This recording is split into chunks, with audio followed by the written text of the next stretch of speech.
nosso Falando Nisso de hoje, nesse canal YouTube. Lembrando que aqueles que querem participar da promoção do Unker 10 junto à Casa do Saber podem se inscrever ainda e ter acesso à quantidade de cursos que ali se promove sobre psicanálise, sobre psicopatologia, sobre filosofia, né? E com um desconto. Então confere lá, Dunker 10, Casa do Saber. Com uma pergunta de Caroline Dvoyaski. Christian, e sobre a culpa materna? Depois que me tornei mãe, tudo que restava de religião em mim se foi. Mas parece que o sistema da culpa só passou por essa nova relação. Só que me parece que essa culpa materna tem um outro lugar. Nos sentimos culpadas por não sermos deusas oniscientes e onipresentes. Será isso? Olha, Caroline, pergunta muito atual, muito simpática, né? E eu vou tentar responder a tua questão a partir desse trabalho da minha amiga. Trabalhamos juntos no Fórum do Campo Lacaniano muitos anos, né? Vera Iaconelli, Manifesto Antimaternalista, né? Que saiu aí pela Zahar, Psicanálise e Políticas da Reprodução. Então, um trabalho bem interessante e que eu acho que enfrenta, né, uma das razões pelas quais esse sentimento que você está descrevendo aí, que a gente acompanha muito com jovens mães, e curiosamente ele é proporcional assim ao desejo de dar certo, de ser uma boa mãe, de fazer tudo direitinho, e parece que quanto mais a gente quer se dedicar à coisa, mais culpa a gente sente, né? Mais inadequação a gente sente, mais déficit moral a gente sente, como você está dizendo aqui. Eu acho que tem um pouco disso, de que o sofrimento, especialmente o sofrimento narcísico, ele é proporcional ao diferencial de idealização que você introduz, né? Ao nível de expectativas reais que você acha que podem ser atendidas, né?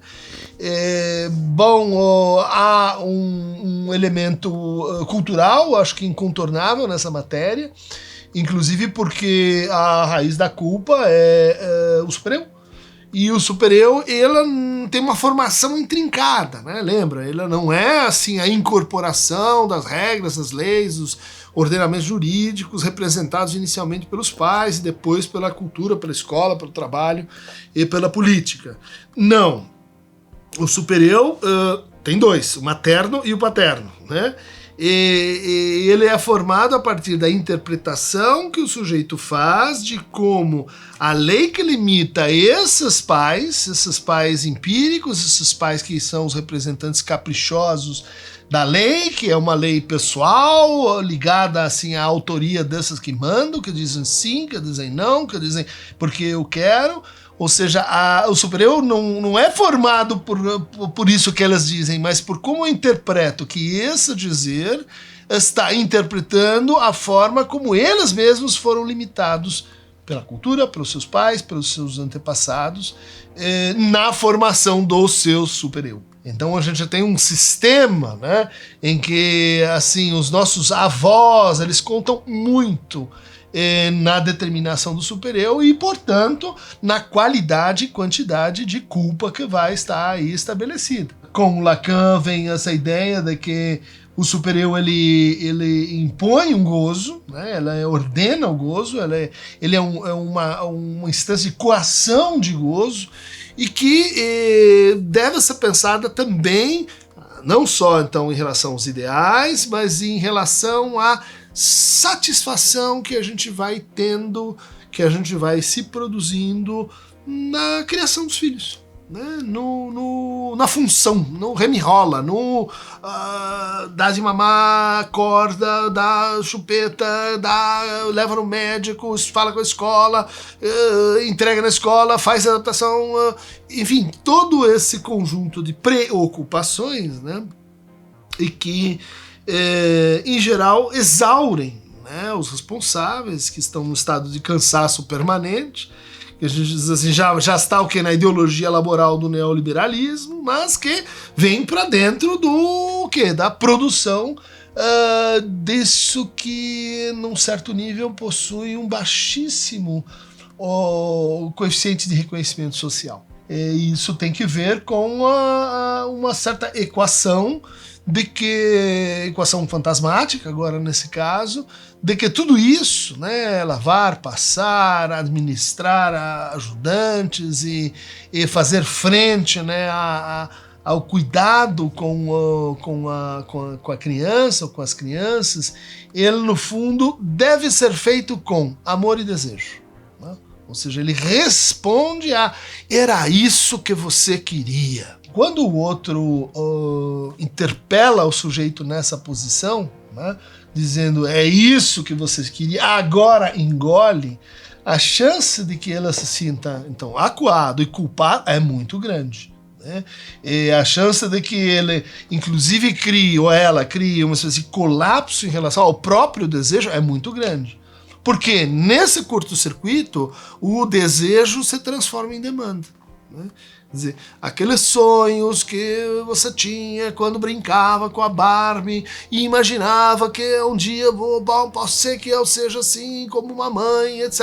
Sonhos, né, eles são transformados na materialidade objetiva de um conjunto de funções objetiváveis. Né? Isso é demanda. Isso muitas vezes é a melhor maneira para você arrasar com um sonho, né? Para você destruir a capacidade de sonhar. E muitas mães se veem diante dessa devastação ao longo, né? Às vezes com episódios mais longos, às vezes com crises agudas, né? Ao longo dessa longa trajetória. Mas então, a gente pode olhar para esse conjunto de problemáticas, né? A partir de um discurso, né? de uma ideologia que reproduz, que prescreve, que organiza super-eus, que agencia fantasias, que produz idealizações, né? Em torno da criação de filhos, e que a Vera analisa no seu manifesto antimaternalista. E quer dizer o quê? Contra a ideia de ter filhos, assim, vamos suprimir o papel das mães, vamos substituir as mães, vamos inventar um novo modo de criação. De certa forma, sim, né? Mas antes de tudo, organizar uma certa crítica e uma autocrítica a essa coercividade discursiva, né, narrativa, que impõe que o ser mãe implica A, B, C, D, e isso tem que se apresentar dessa maneira e não de outra. Que a gente vê o trabalho da Vera ser atravessado por uma contingência pessoal, né, muito importante, que ela divide com a gente logo no começo, que é o fato da mãe dela ser adotada, e vir a descobrir isso mais tarde. E é muito interessante como essa adoção ela se transmite também. Essa forma de amar contingente e que faz a Vera se dedicar às atividades, sobretudo gerar, a atividades de renovação da psicanálise, né? As atividades de democratização que ligam o projeto dela com essa e o nosso também, a essa tradição que a Elizabeth Danto descreveu em seu livro As Clínicas Públicas de Psicanálise, mostrando que já ali na Rote Wien, na Viena dos anos 30, havia toda uma preocupação com o apoio, escuta, acompanhamento de mães, jovens mães, nas pré-escolas, nos hospitais, no puerpério, porque se sentia que tínhamos algo que podia ser dito e algo que podia ser dito para as classes mais populares. Né? Vamos lembrar o Reich tentando desenvolver lá, a Sexopol, uma política que aumentasse, que valorizasse o usufruto da sexualidade entre as classes que estavam, de certa forma, sendo super reprimidas, né? Mais que reprimidas, com o objetivo também de se apassivarem e de se tornarem mais e mais obedientes. A gente sente no trabalho da Vera uma forte presença também de uma feminista francesa chamada Elisabeth Badinter, né? Então, ela foi já na década de 80, 70, uma autora que veio questionando e desmontando ideias como a do instinto materno, né? De que haveria, assim, uma naturalidade na forma como a mãe se encanta, se liga, né, necessariamente, naturalmente com o seu bebê, sempre daquela forma, e que isso seria um modelo de amor, né, um amor anaclítico, porque assim, dar de comer, a experiência da amamentação, assim como o amor paterno estaria ligado à ideia de proteção, né? Isso tudo vai sendo desmontado pela Elisabeth Badinter, e a Vera vai reconstruindo e perguntando, afinal, que mulheres são essas das quais a psicanálise fala quando ela fala do processo de transmissão, de reprodução de sujeitos. Isso é muito importante. Ou seja, a passagem, né, de mãe para mãe, a reprodução, né, reprodução no sentido de reprodução como um processo cultural, um processo social, ela segue regras, ela segue destinos diferentes do organismo. Tá? Então a gente acha que dá para imitar, mas às vezes essa imitação ela só aumenta o poder de coerção, né? Que atrapalha o processo. Então, ela recupera, né, esse dito da Sojourner Truth, que pergunta, né, sou eu uma mulher também, né, enquanto militante do movimento feminista, né, ela desloca essa pergunta, e eu sou mãe também? Então, para as mães trans, para as mães negras, para as mães de classes populares. O que ela vai fazer, né? Dizer assim, olha, junto com essa ideia de mãe em psicanálise, a gente foi comprando uma maternidade assim, burguesa, e desconhecendo visceralmente a própria história do Brasil nesse processo, né? Em que como dizia o Mário de Andrade, né, a gente tem no Brasil colônia, no barroco, uma grande inquietude, né, uma fantasia no fundo, de que as mulheres foram raptadas, que não tem mulheres no Brasil. Por quê? Porque não tem as mulheres que são as portuguesas, a gente tem as indígenas, a gente tem as negras, mas elas não estão integradas a uma certa narrativa que as reconheceria enquanto tal. E isso vai então subterraneamente se reproduzir na ama de leite, na divisão dos papéis de criação entre a funcionária, a empregada, que cuida dos filhos da patroa, em vez de cuidar dos seus, e que cria então uma tensão, né? Lélia Gonzalez falou sobre isso, Ana Mui Laerte, nesse filme excelente, Que Horas Ela Volta, falou disso também, né? De como existe a Carla Rodrigues, lá no Rio, falou disso também, né? Existe uma dualidade na maternidade brasileira que está ainda por ser pensada. Uma dualidade que passa por um compromisso, uma aliança, uma divisão de tarefas entre essas duas mães, vamos chamar assim, mas também um ressentimento, um déficit de reconhecimento, uma feminilidade dividida, né, onde uma pode ter assim acesso à sexualidade e a outra vai ter uma sexualidade nublada, turbulenta, que muitas vezes redundará numa mãe solo, uma mãe que enquanto mulher não estaria assim apta a receber o amor de um homem nos termos em que a narrativa do amor romântica e classe específica teria estipulado. Há então a recuperação aqui do corpo feminino como um corpo atrasado, né, do ponto de vista da sua captura nos discursos científicos, né? O clitóris é descoberto só no século XVI, né? A ideia de que para os gregos, né, a diferença entre homens e mulheres era a temperatura, de que as mulheres tinham assim um pênis para dentro e os homens têm um pênis para fora, Então a gente vai misturando as questões em torno da maternidade com as questões ligadas à feminilidade ou então à condição da mulher nas sociedades patriarcais. E ela vai, então, debatendo com Kopchak, com o melhor das feministas contemporâneas, para desmontar esse acasalamento entre o patriarcado e o maternalismo, né? Que seria o seu correlato, de como também entre as mulheres e na coligação com o patriarcado a gente vai, no fundo, reificar ainda mais essa posição da mulher, que não terá, por exemplo, a sua carga mental na administração da casa reconhecida, que não terá, por exemplo, os cuidados com a criança, com a casa, com a sustentação da vida reconhecido, né? Quer dizer, o verdadeiro reconhecimento vem do trabalho que no mundo público, na esfera da empresa, na esfera do dinheiro. Então a mãe tem que ser assim, protegida por um lado e exilada por outro dessa condição.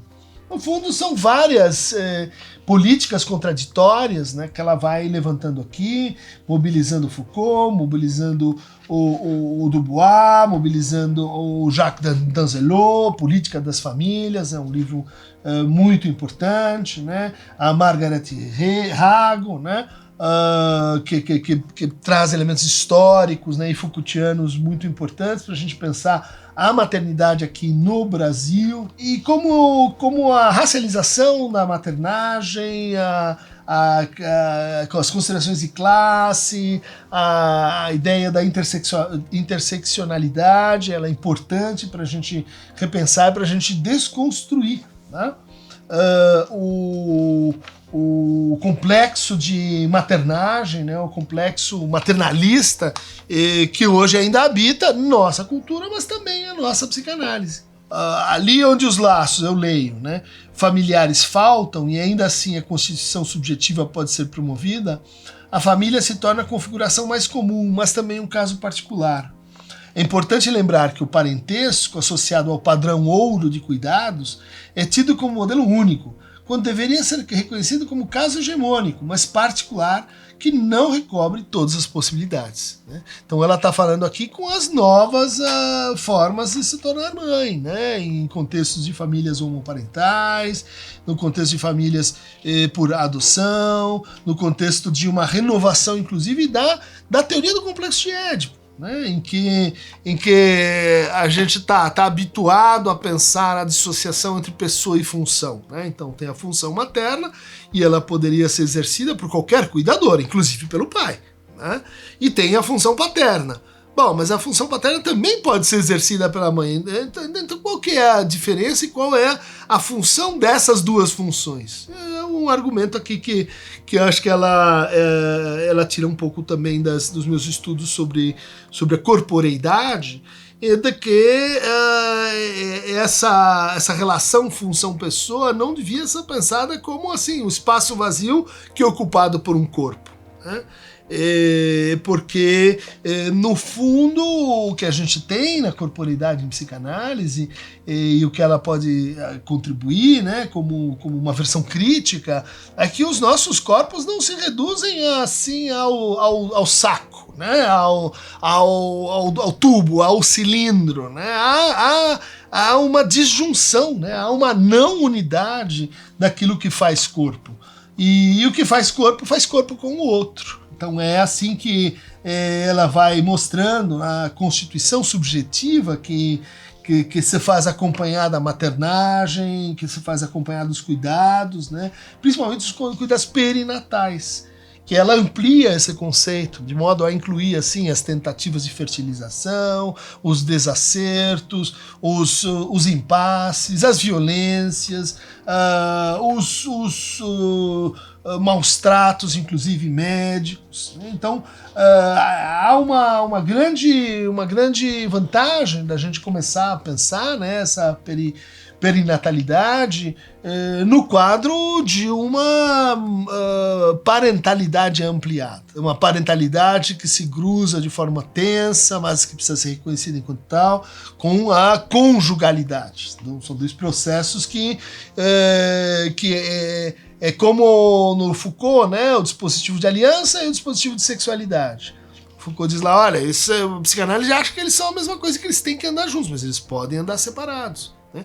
E a Vera está fazendo um movimento parecido, ao dizer, olha, conjugalidade e parentalidade podem vir juntos, mas podem vir assim separados, podem vir ocasionalmente, né, disjuntos. Isso levaria assim, à radicalização de uma ideia muito, muito importante, que vem lá da Doutor, que está presente na Manoni também, né, de que, no fundo, todos somos adotados. Né? Você ter uma criança é constituir um processo de adoção, ou seja, um processo em que você tem decisões subjetivas de filiação, né? Que, portanto, não passa necessariamente pelo orgânico ou até mesmo pela efetiva condução das demandas e respostas às necessidades, mas passa por atos simbólicos, atos do espírito, atos de amor, atos de desejo, atos que criam sujeitos. Né? Essa ideia é muito interessante, que criam sujeitos assim como criam corpos. Criam corpos que têm organismos e corporeidades juntas, que têm circulação de gozos, que ultrapassam e criam experiências fora de si. A ideia da carne, né, é um bom exemplo disso, né, e que vão se coordenar com esse processo simbólico de constituição de sujeitos. Então ela mobiliza gente da antropologia, como a Rita Segato, né, gente do feminismo, para repensar as situações de implicação, né, nesse processo de reprodução dentro das novas formas de família. Né? Como ela diz, né, para cobrir o encontro com o real, fazemos uso do arcabouço de nossa fantasia inconsciente, que funciona como enquadramento a partir do qual somos capazes de vislumbrar o mundo. Nossa relação com o corpo deve ser intermediada pela fantasia que nos constitui, espécie de moldura da vivência que nos impede de ter uma experiência abismal de horror. Né?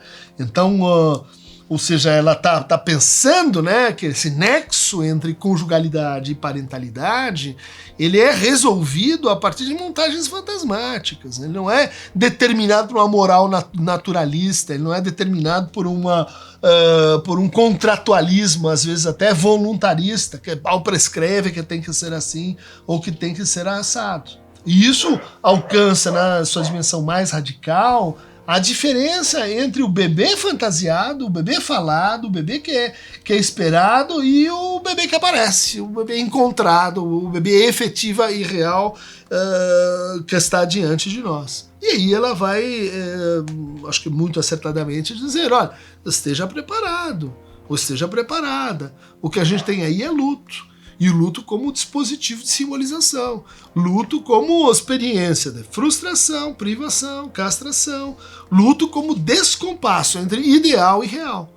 Bom, é nesse descompasso que vem a operação de simbolização, que vem a operação que envolve, né, a mobilização dos diferentes sistemas simbólicos para dar conta disso. Para dar conta de produzir um sujeito ali onde estava apenas assim a suposição de um corpo, a suposição de uma vida, a suposição de uma extensão narcísica. No fundo, o manifesto antimaternalista, eu estou lendo assim, ele é um proclama para que a gente reduza e qualifique o narcisismo que habita não só as mães, mas aquilo que faz um enquadre fantasístico para o que nós, não mães, estipulamos, né, para esta função.